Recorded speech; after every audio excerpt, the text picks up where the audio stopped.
এখানে পুঁটি মাছগুলো প্রথমে ভাজা করে নিয়েছি। এখানে আমি আলু আর বেগুনটাও ভাজা করছি। আমার তো পুঁটি মাছ ভাজা খেতে অনেক ভালোবাসে বন্ধুরা। মনে হয় ঝোল রান্না করার থেকে ভাজা মাছটা খেতে বেশি ভালো লাগে। আর এখানে টমেটো আর লঙ্কা কুচিয়ে রেখে দিয়েছি, এটা পরে আমার লাগবে। আলু আর বেগুন ভাজাটা হয়ে গেছে, এটা আমি নামিয়ে নেব। দিয়ে দিলাম সামান্য একটু সর্ষের তেল,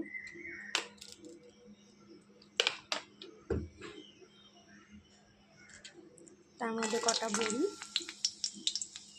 দিয়ে দিলাম, জিরে আর একটু শুকনো লঙ্কা ফোড়ন, আর যে টমেটো আর লঙ্কা কুচি রেখে দিয়েছিলাম সেটাও দিয়ে দিচ্ছি।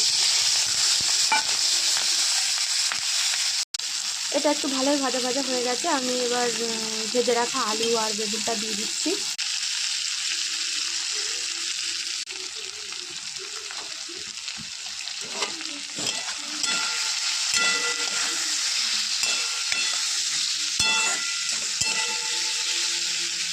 এবার দিয়ে দিলাম পরিমাণ মতো একটু জল।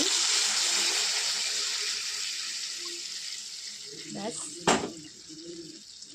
জলটা দিয়ে একটু ভালো করে ঢাকা দিয়ে দেব। একটু ফুটে গেলেই তারপরে আমি মাছগুলো দেব।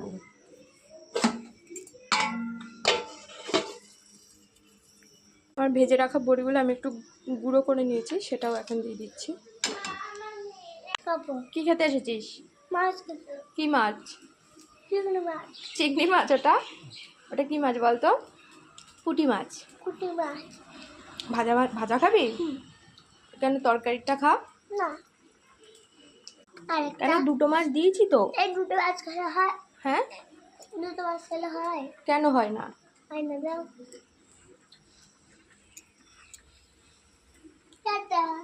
আমার কিন্তু ঝোলটা পুরো ফুটে গেছে। এবার আমি মাছগুলোকে দিয়ে দেব।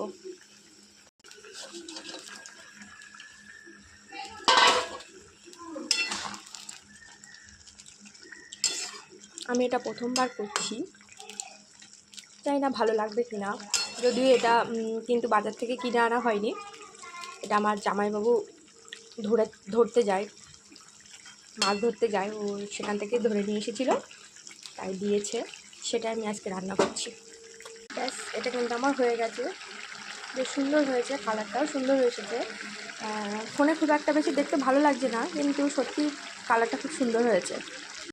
এবার গরম গরম ভাতের সাথে সার্ভ করে নাও। পুঁটি মাছের ঝোল আলু বেগুন দিয়ে সুন্দর হয়েছে।